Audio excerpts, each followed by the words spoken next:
Welcome back, everyone. Today I'm going to be continuing to work on my Massey Ferguson 65 tractor, working on the power steering system, and I'm going to be rebuilding the power steering pump.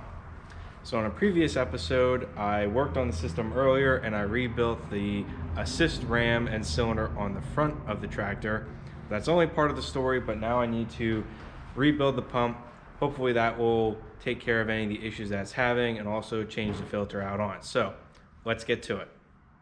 So to remove the pump from the tractor, I've already removed these two power steering lines when I was working on the ram to drain of any fluid. There are now 3 bolts that are holding the pump assembly onto this front cover assembly. So I just need to take these 3 bolts out and the entire pump will come off with it.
Alright, so now that we have our pump taken off of the tractor, we need to disassemble it and see if it is either damaged inside, and if it's not, we just need to give it a good cleaning, put it back together, and hopefully that is our issue. So, first thing I need to do is I need to take the canister and the filter off, and that's done by this bolt in the back here.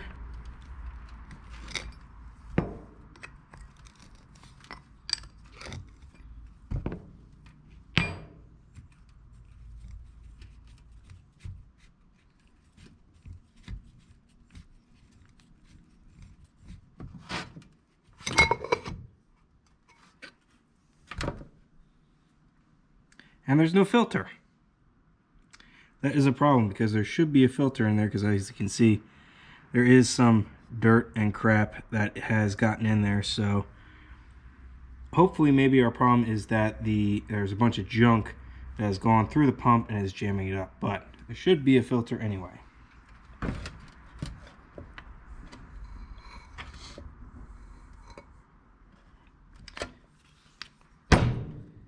This appears to be a return filter of some sort, and that looks like potentially overpressure relief. Yep, relief. It says it right there on the side. That's relief. So now there are 4 cap screws in the top here that I need to take off.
So now that should be everything that is holding our housings together.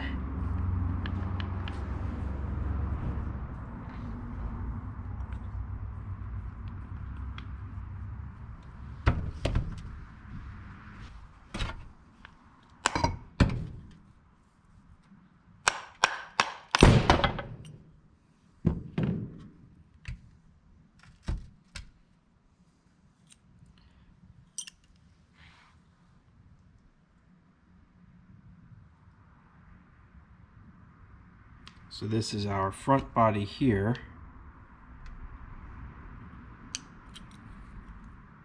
Got a plate, some O-rings in there.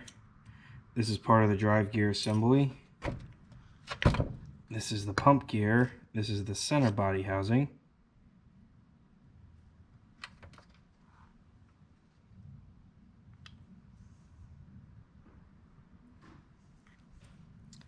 And the center body should also come off of the rear body.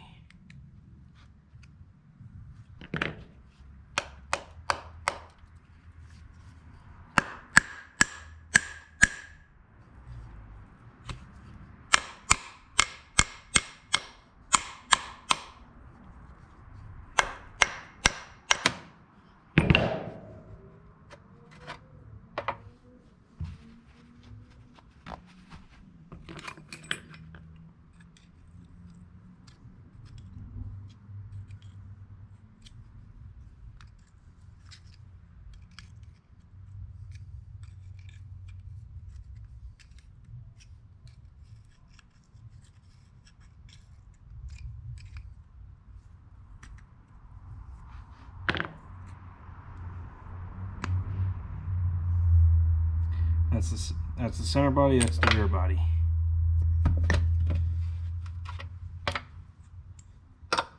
So what we're looking for in here are any signs of severe damage, and I do see there is a bit of wear in here.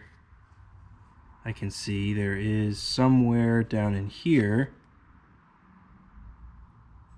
a little bit of grooving.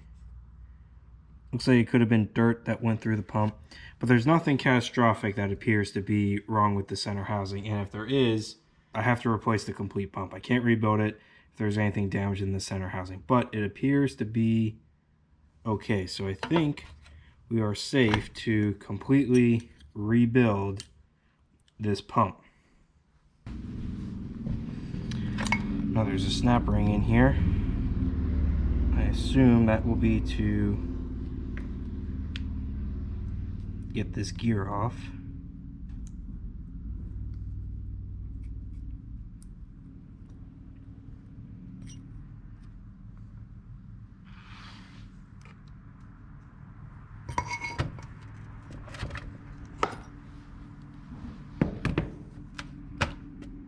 Drive gears right off.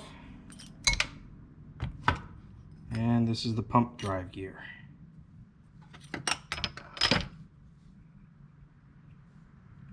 So overall, nothing too crazy going on with this setup here, but I do need to get it all cleaned up because it's all oily right now.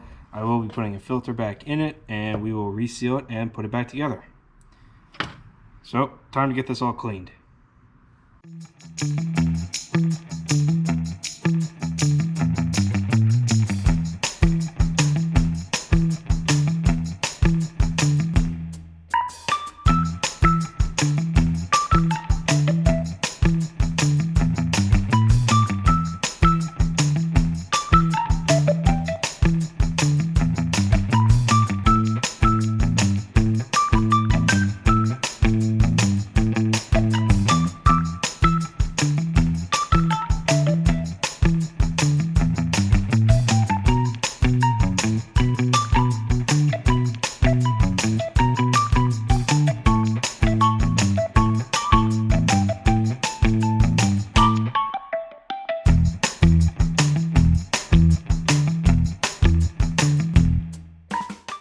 So now I have all my parts cleaned and I'm ready to put them back together.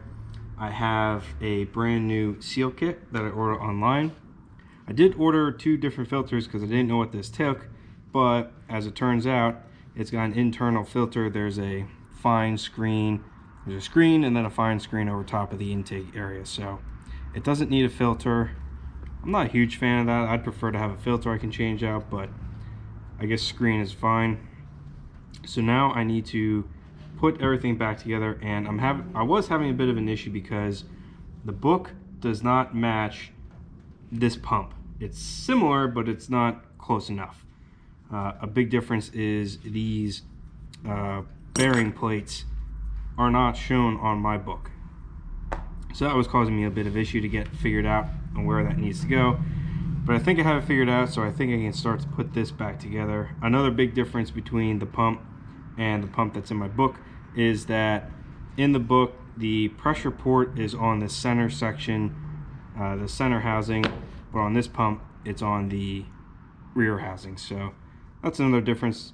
So I'm not sure what kind of pump this is, to be honest now. But time to get putting it back together. So we'll take this plate, big open groove here on the bottom for the intake.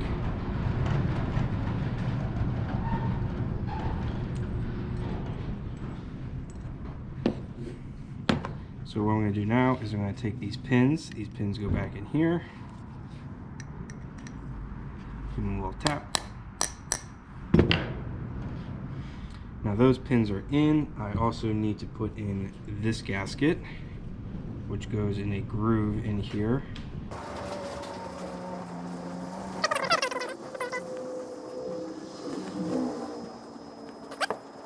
Now we've got our center section. Big opening goes down towards the bottom for the intake. Our little bearing plate just kind of sits in there like such. And then center body.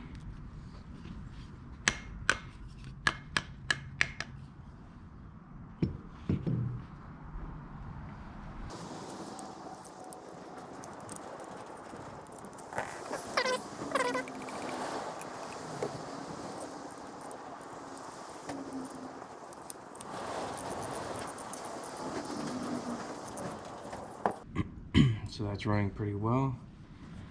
Now we have our front assembly. This is the part that goes into the tractor. This is the part that goes against the rest of the pump.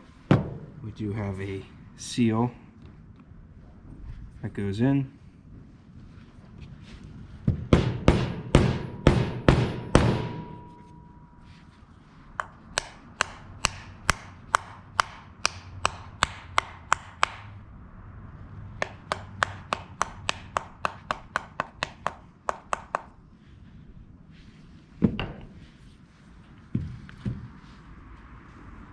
So now we have this multi-layered gasket here. So first down is the rubber, then this thin cardboard one, then this kind of fiberglass type one.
Now these Allen screws go back, socket head screws go back in.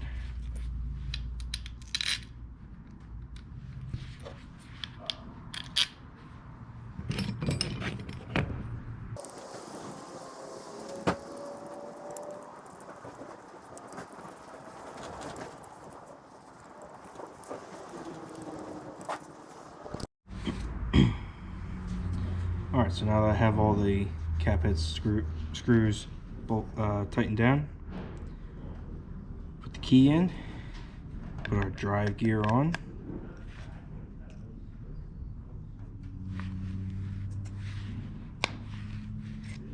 put our drive gear on the correct way,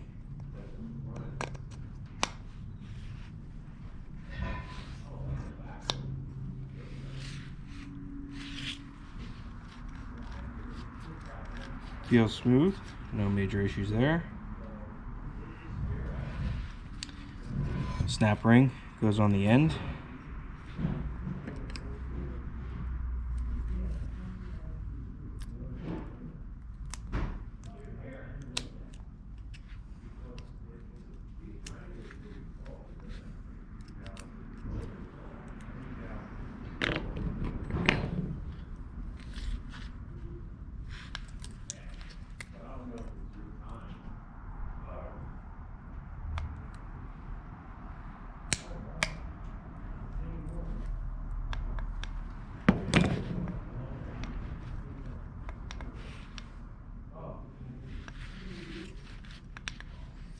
Now I put the canister on.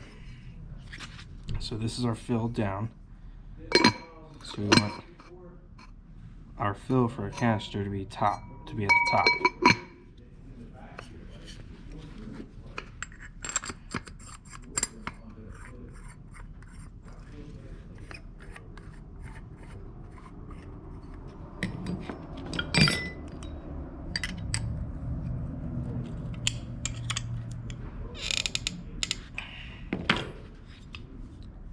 There we have it. One rebuilt pump. Let's get back on the tractor. Alright, so I have the new pump installed, all the lines are hooked up, and I am ready to fill it with fluid, and it does not take power steering fluid like you would think. According to the book, it takes ATF. So they say it takes type A. I didn't see any type A sold, so I just got multi-vehicle for older vehicles. So we'll get this filled up. We'll have to run it, cycle it to get the system filled up, top it off again, and then we can go through adjusting it. All right, let's give it a start and cycle the wheel.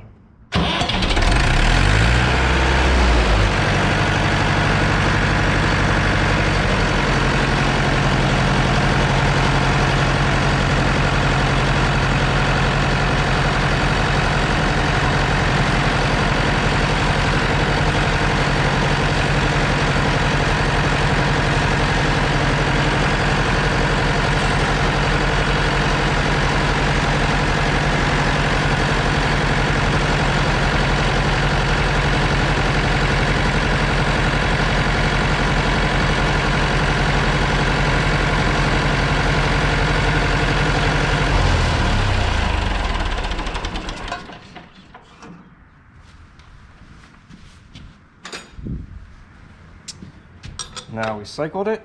Let's check our fluid level again.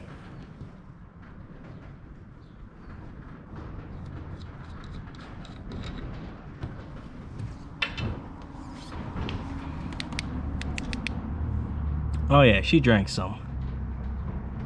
So I'll top it off again and I'll go through the adjustment process to make sure that your power steering operates the way it should.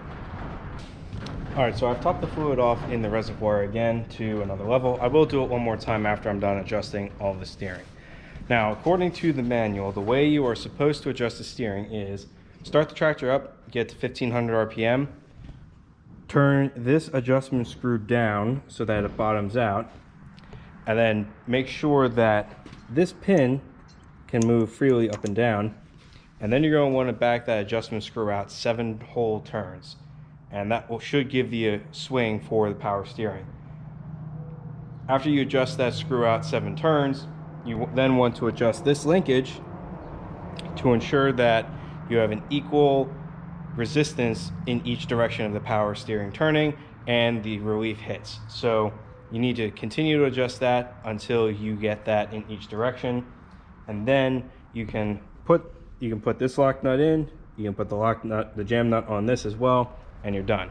They do say if you want easier steering, you can adjust this main pin back it out an additional 3 to 4 turns, but you don't want to back it out more than 12. So I'm gonna set the camera up, go through the adjusting, and then hopefully we'll have a nice, easy steering system.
All right, so I made the adjustments. I did back this out 2 additional turns because I wanted it to be a little easier. And I did, as you saw, I was adjusting this linkage here, and that just adjusts where the valve is putting more of the fluid. So you just need to make sure that it's even and you're getting it to go left and right equally with the same amount of effort. So I got there, so now I can lock everything down. Well, there you have it. Power steering is now fully functional on this tractor. When I got this tractor, I was told the power steering didn't work at all despite multiple attempts in trying to get it to do so. I rebuilt the cylinder and the pump. Nothing seemed terribly wrong with either of those, but I'm glad I did it both anyway. Put the fluid in and did the proper bleeding procedure and adjustment, which perhaps the people who before didn't know how to do it, but luckily enough I have a service manual that I'm able to do this without much problem. So I hope you guys liked this episode and were able to learn a thing or two to help you with your own tractor and being able to repair the power steering system. Thanks for watching.